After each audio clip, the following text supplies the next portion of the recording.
आप सभी का क्रॉनिकल्स के इस YouTube प्लेटफॉर्म पे एक वार्म वेलकम है। मेरा नाम है Alok Singh and as usual this is our current affair series programme that is primarily focused on UPSC and state PCS prelims 2024।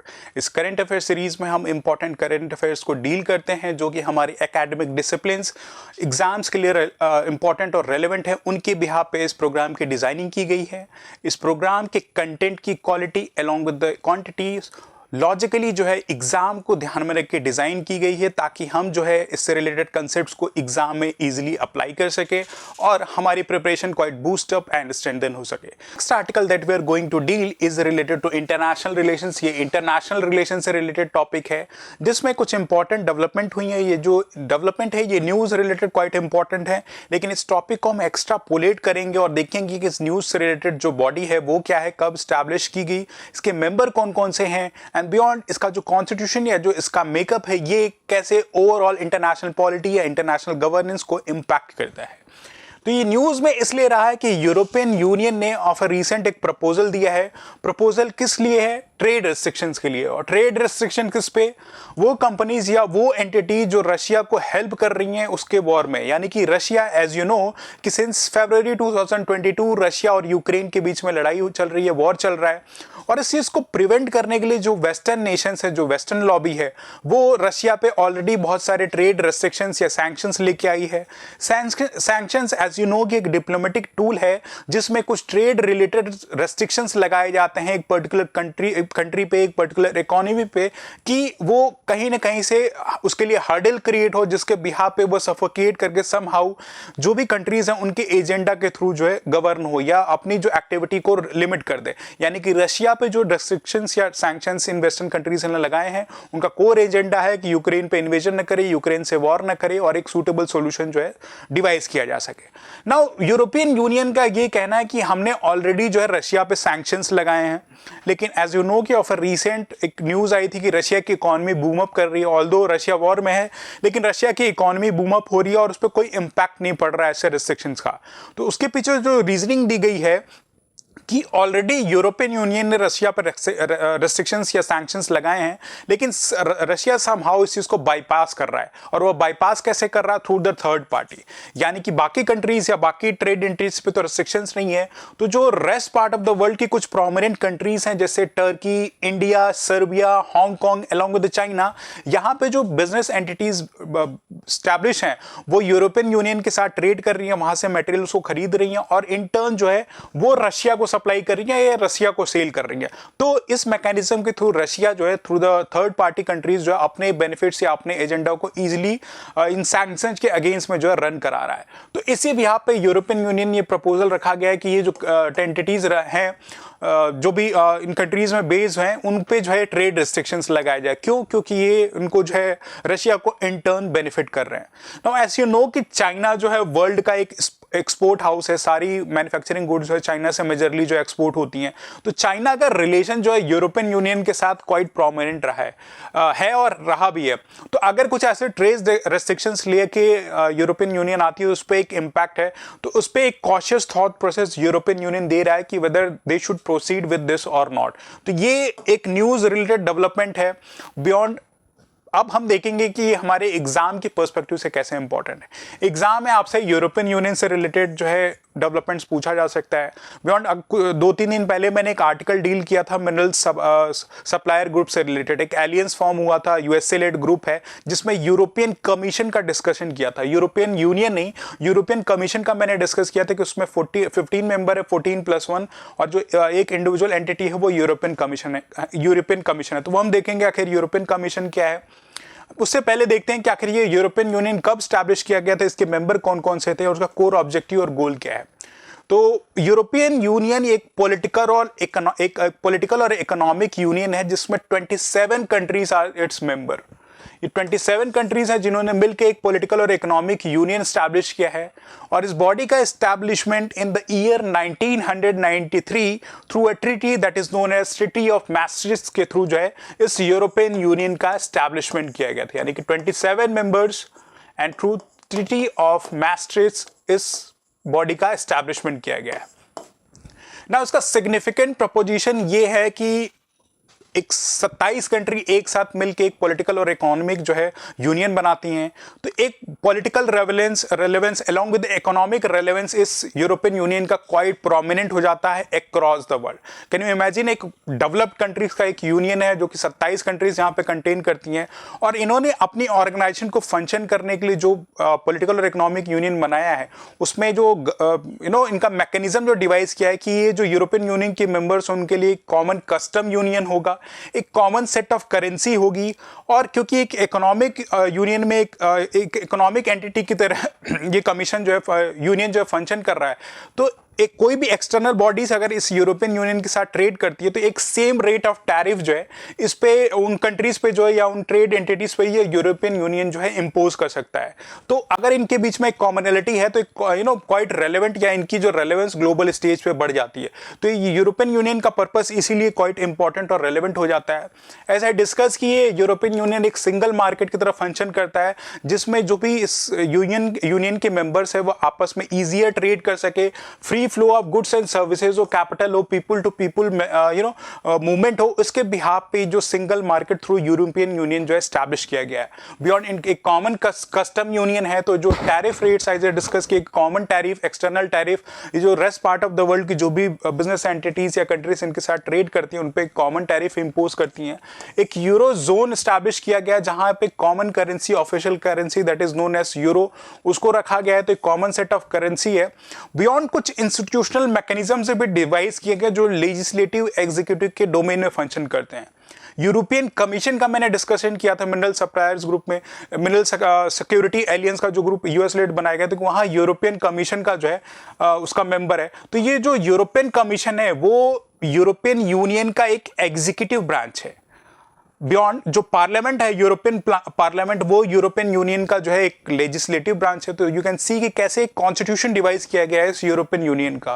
Beyond that council of European union भी establish किया गया है, जो कि जो भी स्टेट गवर्नमेंट के मेंबर्स हैं उनको रिप्रेजेंट करता है, और एक जुडिशियल कोड भी रखा गया है, क्योंकि ट्रेड रिलेटेड इशू है, एक कॉमन मार्केट है, तो कुछ भी इशू होता है तो उसको डील करने के लिए कॉमन सेट ऑफ कोड बनाया गया है जिसको जो है यूरोपियन कोर्ट ऑफ जस्टिस बोलते हैं। तो इस बिहाफ पे ये जो है यूरोपियन यूनियन फंक्शन करता है, और इसकी रेलेवेंस इसीलिए ज्यादा बढ़ जाती है, और इसी बिहाफ पे इसने जो है टैरिफ जो है इंपोज किया है। नाउ ये एट दिस मैप शोज कि यूरोपियन यूनियन के कौन कौन से मेंबर हैं। Of a recent as you know कि जो ब्रिटेन है इसका यूरोपियन यूनियन का मेंबर नहीं है, पोस्ट ब्रेक्जिट इस यूरोपियन यूनियन से जो है ये बाहर आ चुका है। तो these are the members located on the map जो यूरोपियन यूनियन के मेंबर्स हैं। तो मैपिंग के पर्सपेक्टिव से ऐसे एक ब्रीफ देख लेते हैं कि कौन सी कंट्री किससे बॉर्डर शेयर करती है। तो एज यू नो कि यहाँ पे मेडिटेरियन रीजन के पास ये जो स्टेट ऑफ गैब्राल्टर है, यहाँ पे आपकी पोर्चुगल है, उससे बॉर्डर करती है एक बहुत रीजन जो है स्पेन, या उसकी कैपिटल सिटी मैड्रिड है। यहाँ पे आपका एक पेनिनसुला लोकेटेड है। कमेंट बॉक्स में बताइए कि यहाँ पे स्पेन में कौन सा पेनिनसुला लोकेटेड है। बियॉन्ड स्पेन से बॉर्डर शेयर करता है फ्रांस, और फ्रांस से ही बॉर्डर शेयरिंग पे है जर्मनी। सेकेंड वर्ल्ड वॉर के बाद टाइम के बाद जर्नी आप देख सकते हो कि जर्मनी जो है फ्रांस से बॉर्डर शेयर करता है। बियॉन्ड बेल्जियम और नीदरलैंड यहाँ पे दो प्रोमिनेंट कंट्रीज है। लग्जमबर्ग एक छोटा सा है। ये शू शेप जो बॉडी बनाई गई ये इटली है। और यहाँ पे Nordic along with Scandinavian countries का मेंशनिंग है, यानी कि Norway, Sweden, Finland, Denmark and Iceland. यहाँ पे आपकी eastern part of the Europe में Estonia, Latvia, Lithuania, beyond that Poland है, और एक central part of the Europe में you can see these are the countries. तो ये क्वाइट इंपॉर्टेंट और रेलेवेंट है हमारे मैपिंग के पर्सपेक्टिव से। इसे मैपिंग बेस्ड कुछ क्वेश्चन आ सकते हैं, तो टाइम एंड अगेन आप अपने एटलस को देख के बार बार जो है इन मैपिंग को रिवाइज कर सकते हैं। तो this is news related to this European Union. एक न्यूज रिलेटेड डेवलपमेंट थी, लेकिन इसको एक्स्ट्रापोलेट करके हम जो है यूरोपियन यूनियन क्या है उसको समझा, कब स्टैब्लिश किया गया है, कितने मेंबर है, कोर ऑब्जेक्टिव्स एंड गोल क्या है, कैसे यूरोपियन यूनियन का कॉन्स्टिट्यूशन इनका एक मैकेनिज्म एक इंस्टीट्यूशन डिवाइस करता है, उसको हमने इस आर्टिकल में देखा। तो क्वाइट इंपॉर्टेंट और रेलेवेंट है, आइदर मेंस में या प्रीलिम्स में भी ऐसा फैक्चुअल पार्ट क्वेश्चन जो है यूरोपियन यूनियन से पूछा जा सकता है। Now the next article that we are going to deal is related to Indian economy and more specific ये banking and finance से related है, more specific ये RBI से related है, जिसमें हम देखेंगे क्या set of law है जो इस article से related है और वो क्या उसका core objective and goal है। तो ये न्यूज में इसलिए रहा है कि रिजर्व बैंक ऑफ इंडिया ने ऑफर रीसेंट जो इंटरनेशनल कार्ड नेटवर्क हैं जैसे वीजा एंड मास्टर कार्ड, इनको इंस्ट्रक्ट किया है कि अपना जो कार्ड बेस्ड ऑपरेशन है कुछ कमर्शियल एंटिटीज जैसे फिनटेक कुछ कंपनीज हैं उनके साथ सीज कर दें, यानी कि उनके साथ जो है ये कार्ड बेस्ड फैसिलिटीज जो ट्रांजेक्शन की ये मास्टर और वीजा कार्ड दे रहे हैं इनको ये फैसिलिटीज न प्रोवाइड करें। उसके पीछे रीजन आरबीआई ने दिया है कि ये जो फिनटेक कंपनीज हैं वो इस चीज के लिए ऑथराइज नहीं है कि ये जो कार्ड बेस्ड पेमेंट कर रही है किस चीज के लिए, जैसे कोई एक इंडिविजुअल कार्ड के थ्रू रेंटल्स पे करना चाहता है या फिर कुछ ट्यूशन फी या कोई भी एक्टिविटी इकोनॉमिक एक्टिविटी एक इंडिविजुअल अपने कार्ड के पेमेंट के थ्रू करना चाहता है और इन फिनटेक कंपनीज के थ्रू कर रहा है, तो वो ये फिनटेक कंपनी इस चीज के लिए ऑथराइज नहीं है। और उसके पीछे रीजन ये बताया गया कि ये payment and settlement system act of 2007 के जो नॉर्म्स एंड कंडीशंस मेंशन किए गए हैं इन नॉर्म्स को जो है ये फिनटेक कंपनीज वायलेट कर रही है। तो इस बिहाफ पे सर्विस को सीज करने के लिए या हॉल्ट पर डालने के लिए आरबीआई ने जो है इस कार्ड बेस्ड नेटवर्क कंपनीज को जो है इंस्ट्रक्ट किया है। नाउ एग्जाम के पर्सपेक्टिव से हम देखते हैं कि आखिर ये लॉ क्या है, payment and settlement system. Beyond as you know कि न्यूज में ये भी रहा था कि अब तक रिसेंट में कि आरबीआई ने पेटीएम को मैंडेट किया है कि एंड ऑफ फरवरी 2024 तक सीज करेगा फंक्शन कुछ एरिया ऑफ फंक्शनिंग में। तो उसके पीछे जो रीजन बताया गया था कि पेटीएम एक फिनटेक कंपनी है जो कि बैंकिंग ऑपरेशंस करती है लेकिन बैंक्स की तरह नहीं है, यानी कि जो उसको ऑथराइजेशन मिली है वो सर्टेन डोमेन में ही मिली है लेकिन उसका वो वायलेशन कर रहा है। जैसे KYC norm, know your customer norm का जो पालन है पेटीएम अब तक ड्यूली नहीं करता है। बार बार आरबीआई मैंडेट कर रही थी कि पेटीएम जो है अपना केवाईसी नॉर्म जो है प्रॉपरली अपडेट करे या उसको सूटेबली इंप्लीमेंट करे, लेकिन इस अप्रूवल या इसके इंप्लीमेंटेशन के न होने की वजह से आरबीआई ने पेटीएम को उसकी बिजनेस एक्टिविटी पर रोक लगाने के लिए इंस्ट्रक्ट किया है। तो ये सारी डेवलपमेंट्स अभी आरबीआई कर रही है। आरबीआई ऐसे यू नो कि एक सेंट्रल बैंक ऑफ इंडिया है जो बैंकिंग ऑपरेशंस इन इंडिया को जो रेगुलेट या मॉनिटर करती है। जितने भी बैंकिंग या नॉन बैंकिंग फाइनेंशियल कॉर्पोरेशन जो भी फंक्शन करते हैं वो थ्रू आरबीआई रेगुलेट करते हैं। आरबीआई ही उनको ऑथराइज करती है थ्रू लाइसेंसेस, एक पर्टिकुलर डोमेन में ये फंक्शन करते हैं, इसके लिए आरबीआई ही मैंडेट करती है। और अगर कुछ उसका वायलेशन हो रहा है या किसी चीज का वायलेशन ये कंपनीज बैंकिंग हो या नॉन बैंकिंग कंपनीज या ऐसे जो फिनटेक कंपनीज अगर किसी चीज का वायलेशन कर रही है तो RBI is suppose to penalise या उस पर एक स्ट्रिक्ट विजिलेंस रखना आरबीआई की रिस्पॉन्सिबिलिटी होती है।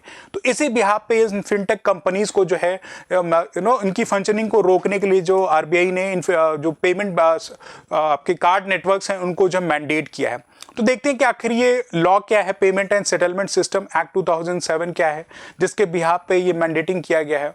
ये पेमेंट एंड सेटलमेंट सिस्टम जो है 2007 में जो लेके आया गया था जिसमें कुछ लॉस, कुछ प्रोविजंस, कुछ रूल्स मैंडेट किए गए थे। आरबीआई का फंक्शन ये है कि इंडिविजुअल जो इन्वेस्टर हैं या जो भी हम कोई भी facility as an individual banking या नॉन बैंकिंग फैसिलिटीज में ले रहे हैं तो हमारे इंटरेस्ट को प्रिजर्व करना, प्रोटेक्ट करना, उसी के बिहाफ पे जो लाइसेंसिंग का क्राइटेरिया रखा गया है कि जो इंस्टीट्यूशन एस्टैब्लिश किए गए हैं कुछ नॉर्म्स एंड कंडीशंस को फॉलो करें। जैसे बैंक्स में हम बहुत सारा अपना पैसा डिपॉजिट करते हैं तो कल के दिन ऐसा ना हो कि बैंक जो हमारा पैसा लेके रफू चक्कर हो जाए, राइट। तो ऐसे इंटरेस्ट को प्रिजर्व करने के लिए कुछ सेट ऑफ नॉर्म्स जो आरबीआई इन बैंकिंग्स को रखती है और कुछ ईजियर सेट ऑफ जो बैंकिंग ऑपरेशन या नॉन बैंकिंग ऑपरेशन है। जैसे हम फिनटेक कंपनीज के थ्रू जो है पेमेंट का ट्रांसफरिंग करते हैं, कुछ ऐसे रिटेल पेमेंट्स करते हैं तो उस पर इतना कुछ इश्यूज एंड कंसर्न नहीं, तो उनके लाइसेंसिंग नॉर्म क्वाइट लिबरल होते हैं। तो कुछ कैटेगराइजेशन आरबीआई ने रखी थी उसी को डिफाइन करने के लिए जो ये लॉ लेके आया था जिसमें पेमेंट सिस्टम को डिफाइन किया गया था कि जो भी ट्रांसफर ऑफ फंड हो रहा है एक पेयर और पे के बीच में, चाहे वो आरटीजीएस के फॉर्म में that is real time gross settlement या नेशनल इलेक्ट्रॉनिक फंड ट्रांसफर हो दैट इज एनईएफटी के थ्रू आप ट्रांसफर कर रहे हैं या आईएमपीएस कर रहे हैं यानी कि इमीडिएट पेमेंट सर्विसेज जो भी आप कर रहे हैं या फिर कार्ड पेमेंट के थ्रू कुछ डीलिंग हो रही है, इलेक्ट्रॉनिक क्लियरिंग सिस्टम के थ्रू कुछ भी ऐसी पेमेंट हो रही है तो वो पेमेंट सिस्टम के एम्बिट में आएंगे और उनका रेगुलेशन, उनकी सेटलमेंट जो है इस payment and settlement system act 2007 के थ्रू जो है रेगुलेट होगी। और इस लॉ के थ्रू जो है लाइसेंसेस का प्रोविजन रखा गया है कि अगर आप ऐसा कुछ एक्टिविटी कर रहे हैं या कुछ भी ऐसा फंक्शन कर रहे हैं या कुछ भी ऐसी बिजनेस ऑपरेशन कर रहे हैं तो उसके लिए आपको जो है लाइसेंस की जरूरत होगी। तो आपको जो है प्रियरली जो है ऑथराइज करने के लिए आपको जो है आरबीआई से जो है लाइसेंस लेना पड़ेगा। अगर आप इंडिया में ऑपरेट कर रहे हैं उसके लिए आरबीआई ने कुछ एलिजिबिलिटी क्राइटेरिया रखे हैं, कुछ नॉर्म्स रखे हैं, ऑपरेशन गाइडलाइंस रखी हैं कि आप so and so business operation कर रहे हैं तो सो एंड रेस्ट्रिक्शंस, वो गाइडलाइंस आपको इम्प्लीमेंट या फॉलो करना ज़रूरी है। अगर इसके अगेंस्ट में आप कर रहे हैं तो आपको जो है पेनाल्टी दी जाएगी। कुछ और इन्फोर्समेंट मेजर जो है वो रिजर्व बैंक ऑफ इंडिया ला सकती है। उसके पीछे कोर पर्पस और गोल क्या है कि ये लॉ लेके आया गया, ये लेके आया गया है कंज्यूमर के इंटरेस्ट को प्रोटेक्ट करने का, प्रिवेंट करने का।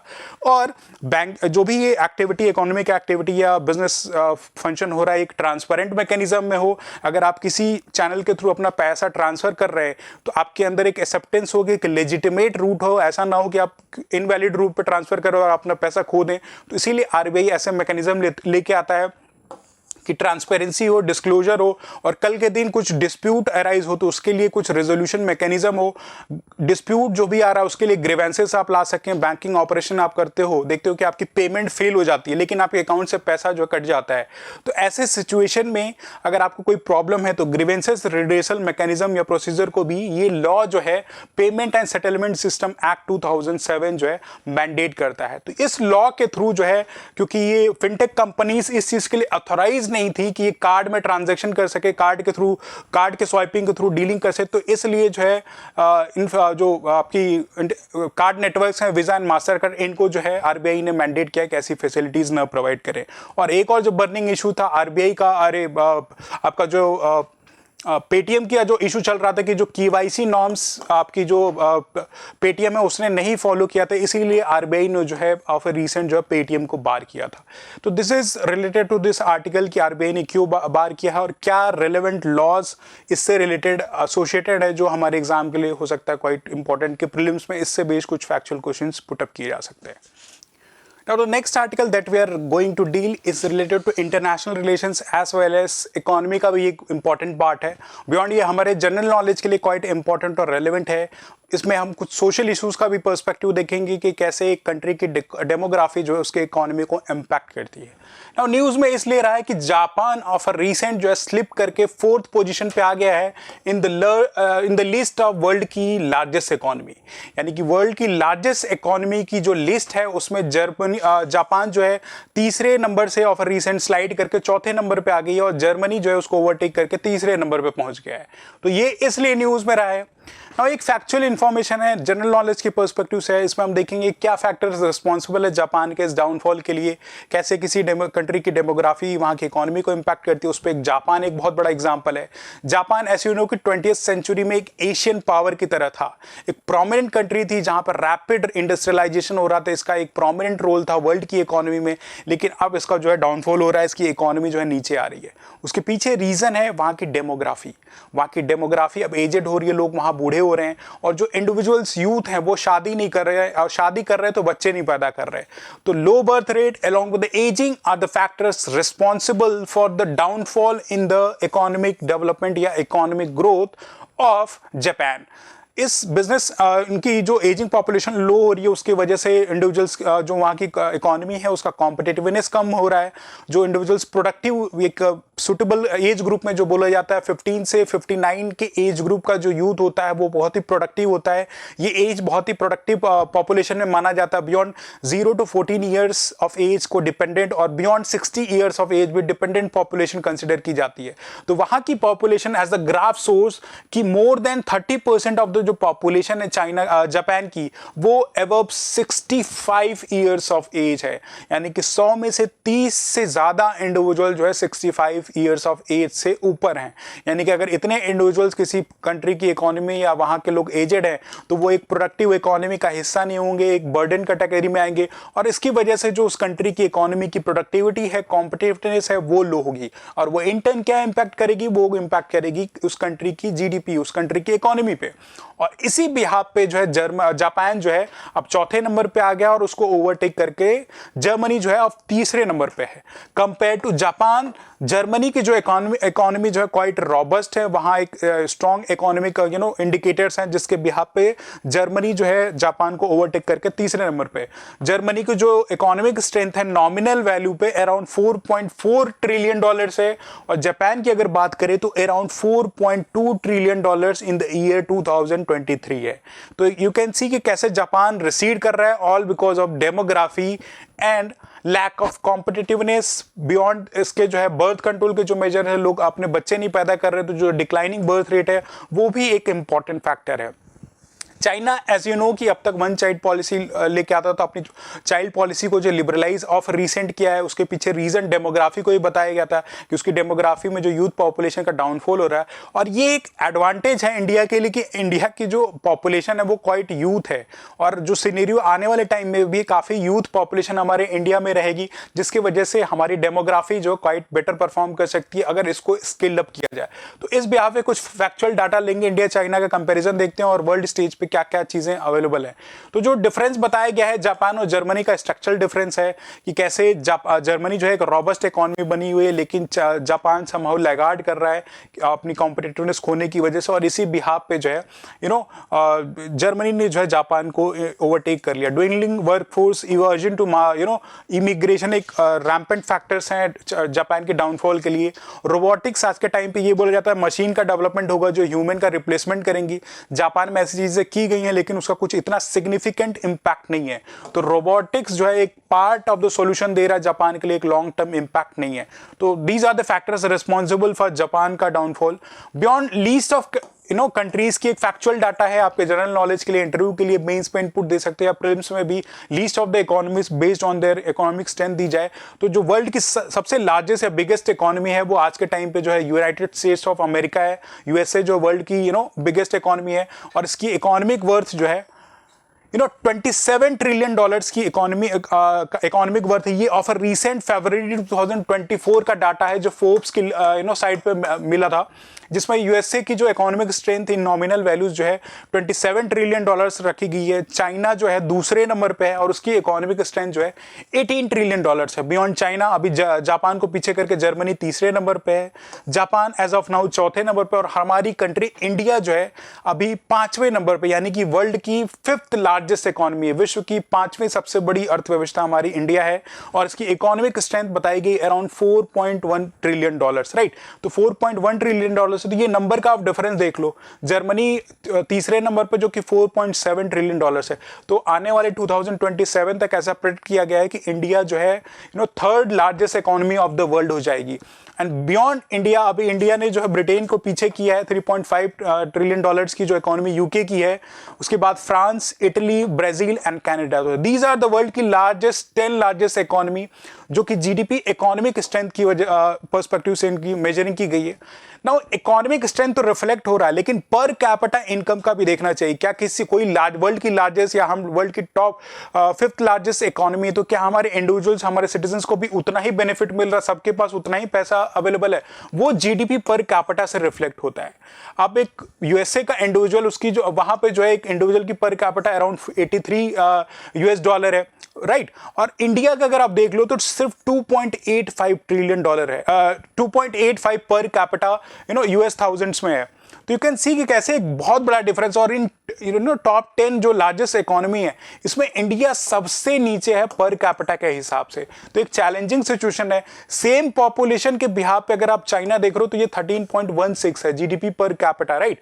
तो चाइना हमसे कहीं ना कहीं पर कैपिटा के पर्सपेक्टिव से अराउंड 7 टाइम्स ज्यादा है। और इकोनॉमिक लेवल पे भी देखो आप, हम 4.1 ट्रिलियन डॉलर है और ये जो 18 ट्रिलियन डॉलर की इकोनॉमी है, यानी कि 5 to 6 times bigger than us. Beyond that per capita के पर्सपेक्टिव से चाइना हमसे काफी बेटर है। तो ये डाटा क्वाइट इंपॉर्टेंट और रेलेवेंट हो जाता है हम जब इंडियन इकोनॉमी का आर्टिकल डील करें। बियॉन्ड चाइना से हम कैसे आगे आ सकते हैं, इसमें ये डिस्प्ले किया गया है कि जो हमारी वर्किंग एज पॉपुलेशन है टिल 2014 वो चाइना से अराउंड 170 मिलियन जो है ज्यादा हो जाएगी। यानी कि चाइना में जो individuals, you can C in this graph image, जो इमेज बताया कैसे पॉपुलेशन रिसीड हो रही है। तो चाइना से जो हमारी पॉपुलेशन है, इंडिया की population compare to the China, वो मोर वर्किंग पॉपुलेशन होगी बाई 2040। कितना? 170 मिलियन इंडिविजुअल्स। और इन इंडिविजुअल्स जो हमारे यूथ को अगर हमने एम्पावर किया, स्किल किया, तो हमारी इकोनॉमी और स्ट्रेंथन हो सकती है। इसीलिए वर्ल्ड जो है हमारी तरफ क्वाइट ऑप्टिमिज्म और पॉजिटिविज्म से देख रहा है कि तो बहुत बड़ा मार्केट है। बियॉन्ड दैट वर्कफोर्स इंडिया में काफी ज्यादा आने वाले टाइम में होने वाला है। तो these are representation related to demography dividend. और जापान कैसे जो है चौथे नंबर पे ऑफर रिसेंट रिसीड करके चला गया और तीसरे नंबर पे आपकी जर्मनी है।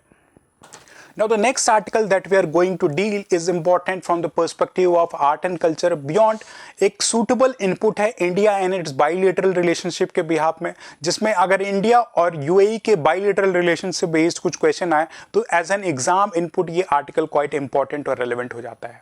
अब न्यूज़ में इसलिए रहा है कि हमारे prime minister Narendra Modi after recent UAE गए हैं और यूएई में क्या करने, अबू धाबी सिटी में पहला जो एक हिंदू टेंपल कंस्ट्रक्ट हुआ है जिसको जो है बोचन स्वाई अक्षर पुरुषोत्तम स्वामीनारायण संस्था मंदिर बोला जाता है। ये यूएई का पहला हिंदू टेंपल है जिसको इनॉग्रेट करने के लिए हमारे प्राइम मिनिस्टर जो है यूएई गए। एक इम्पॉर्टेंट डेवलपमेंट है इंडिया और यूएई के बाइलेटरल रिलेशनशिप के हिसाब से। ना आर्ट एंड कल्चर के पर्सपेक्टिव से आखिर हम देखते हैं कि ये किस आइडियोलॉजी पे बेस्ड ये टेंपल है, यहाँ के जो प्राइमरी डाइटीज हैं वो कौन कौन से जिनका श्रीन इस टेंपल में रखा गया है। ऐसा an examination based question prelims में आपको कंफ्यूज करने के लिए पूछा जा सकता है कि this temple is specifically dedicated to Vaishnavism या this temple is specifically dedicated to जो है शैविज्म। तो हमें देखेंगे आखिर कौन कौन से गॉड्स का जो है इस पे इन टेंपल्स में जो रखा गया है। एंड बियॉन्ड इस स्वामीनारायण इसकी जो देखते हैं कि आखिर ये संस्था कब स्टैब्लिश की गई। ये जो संस्था है स्वामीनारायण संस्था, इसको जो 1907 में स्टैब्लिश किया गया। इसका जो कोर पर्पस है कि ये एक हिंदू रिलीजियस ऑर्गेनाइजेशन है जो कि सोशियो स्पिरिचुअल फेथ में जो बिलीव रखता है। इसके लिए जो 1907 में ये संस्था को स्टैब्लिश किया गया था और इसको स्टैब्लिश किया था शास्त्री जी महाराज ने, राइट।